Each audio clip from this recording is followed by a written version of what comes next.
This is a hotel back in the 1800s, and they've got the hotel upstairs, the rooms, and the rooms downstairs, and then there's no bathrooms or anything, so they've got an outhouse that you come out upstairs and you walk over to that outhouse that's leaning over there, and then you go to that, and if you're staying downstairs, then you come out and go to the outhouse Number 47. number 47 downstairs and go to the bathroom, and then if you want to come over to have a bath or something, what's you that gotta come to the building? barber shop.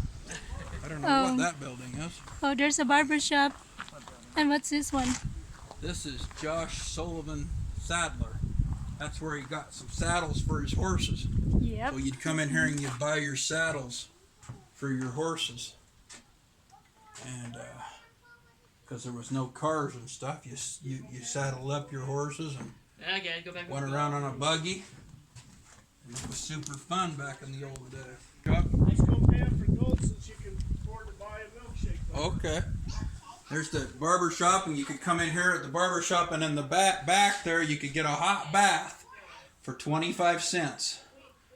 So 25 cents, half And then on a Saturdays more peso, expensive. 1/2 a peso. You could, or no, 12 pesos. 12 pesos for a bath. And you got a towel and soap for free. And you took the bath back there. And then you could get your hair cut right here. And I don't know how much the haircut cost. And this is the, here's the blacksmith store. So he's the guy that fixed everything. He was the welder and the guy that would fix any of the How about that building? saddles and stuff. That's the saloon. That's where people would go and get drunk. Oh I wow, can tell this you, is you'd the never jail. get out. If you Oh, look how the this size is of the jail. windows, no matter how skinny you are, you wouldn't get out. Ooh, this is the jail. This is the jail, but you could break this wood apart to get out, couldn't you? Oh, look at that one. It's a I don't small know. window. Tiny. They didn't get a lot of sunlight. This isn't that nice of a jail, boy. You wouldn't have much sun. You'd have to just sit here and look out all day. Yeah, I know. And then if you are very bad, you are going to And lay you're- down in this bed. But You're in this one right here. You got no window here. no, Built in 1880. there's some missing wood. Yeah, And you got no view out of this window. you got your shackles down here. If you're drunk, you get to go over here because there's no shackles. But if you're ornery, you get over here. On over here. Only bad over here. That's neat. I was like to be in here for a couple of months. You'd get sick of this no window. Vigilantes. What store is this one? This is where we started. That's what we started. Oh, we're back already, huh? Okay, I think that's a good idea, JW. This is after the Grand Turk. Sit down. You videoing things, Mommy, This is in a here? family picture here. This is the beginning of the tour right here. Where we at, guys? Bunch of different musical instruments from the 1800s. Neat different musical instruments that they played. Looks like a fancy organ over there. And some horns here that were neat. It's amazing. This is like probably a music. You put money in there and you could play musical songs there. Yeah, when the boys were small, Different things. they'd be going around putting quarters and nickels and all these things, and boom, they're all going away.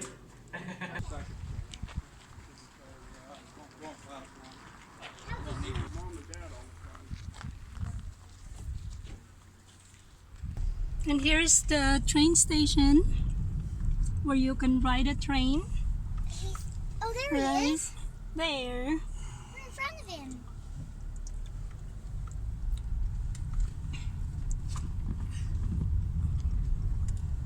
Star Bakery.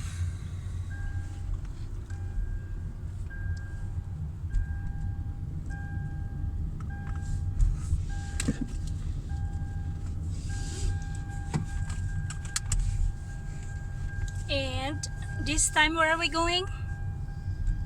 We're going to go gold mine. We're gonna mine for gold for a few minutes. A few minutes. They I said think it this is the usually place, takes an River of hour. Gold. They said it usually takes. That would depend on how long until you're bored and tired and ready to go. I don't get tired. I doubt anything's And got Annie is nothing excited be that to find exciting. some gold. Most things are not that exciting. You ready? Okay, we're going in here to a gold mine. We're going to do some mining and try to find, Annie's going to try to find some gold. I don't know what that's going to be like. They've probably got a worker here. Here's the gold mining expert. And he's going to teach Annie how to find some gold. All right. And we want big, big cubes of gold. All right. Nothing small. All right. Well, I'll try my best with that. So yeah. Tell Jason How many, to come here and sell the How many people are in your group? We have 7 people. 7 people. All right. Cool. Sounds good. So y'all can just follow me. We're This gonna way. sit up here. Jason might want to do some gold mining. He wants some scotch. Well, I'll definitely try to get you the best bits I can get you. So yeah. And then once I wipe this down, I will. I'll get you. Problem is Oh, they you're use- getting that coronavirus off of there, I guess, huh? Yeah. I if suppose everybody's so. paying for gold, if everybody's That's paying good. for gold out of this, We don't want any of that Constantly. coronavirus on there. how do you expect? Decent one of them's Garnet USA, just a little. She actually made that respect. So has anybody found gold in here? Yes, it has happened in the past. It doesn't happen a lot, but it has happened in the past. I've heard of somebody a few years before I was here finding something the size of an eraser head. Oh wow, how much was that worth? I couldn't tell you exactly, but How much did it weigh? I'll tell you. all right. I didn't get the exact weight. Probably like I would guess 4 ounces. Holy smokes, that'd be $6,000 almost. Oh yeah. That's when they found it. A couple years ago, he said. Well, I'm hoping we can find one of those.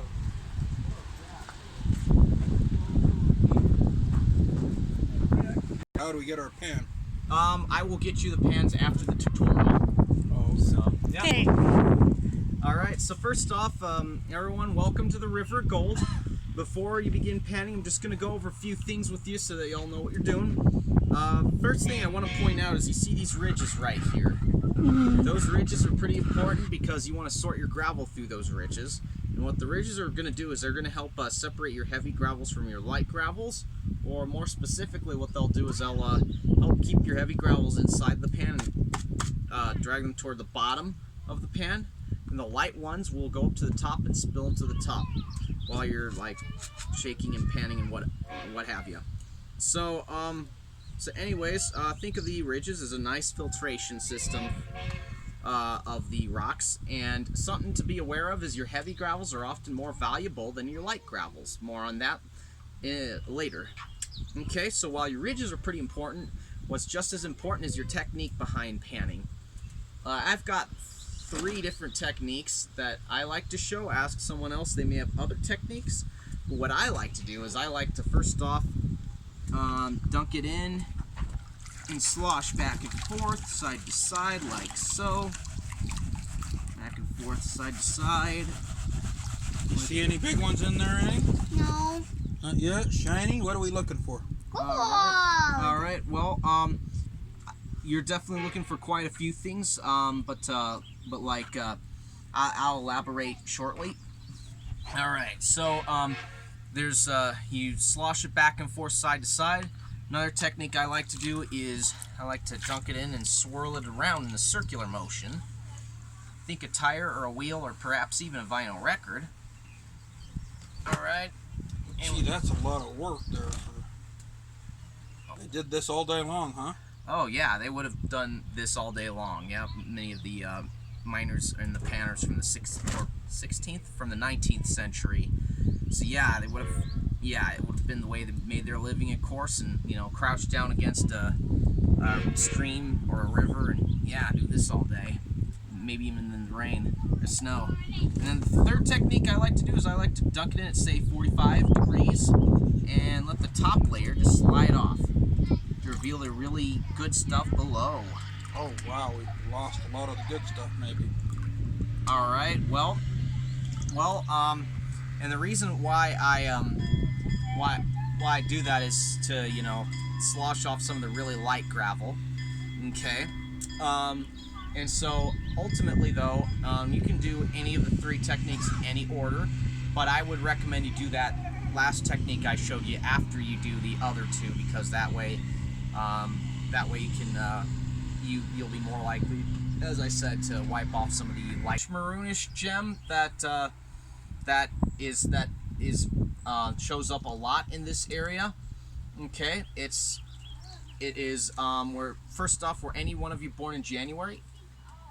No. All right, so it is the birthstone of January. So there's that, and it's basically like a ruby, except that they have different qualities. Now that would be a little bit scientific and out of my head as to what's different between a ruby and a garnet, but basically they are easily confused. Man.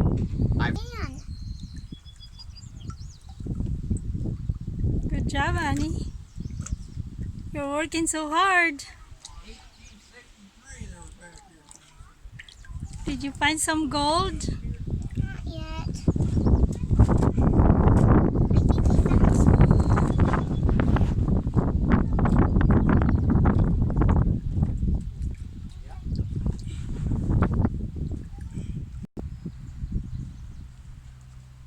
Who, me? We're here doing some gold mining.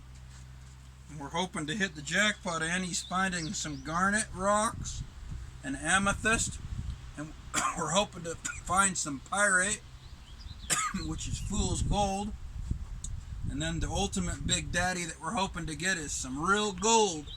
We'd like to get a big piece of gold. 1,500 bucks an ounce.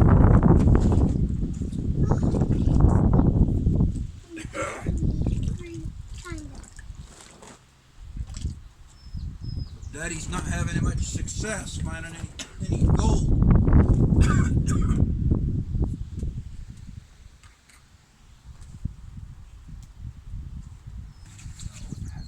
Here, guys. I got something to put inside your You guys, we found lots of beautiful rocks here. If it runs in the water, it should be floating. Look, at mine float.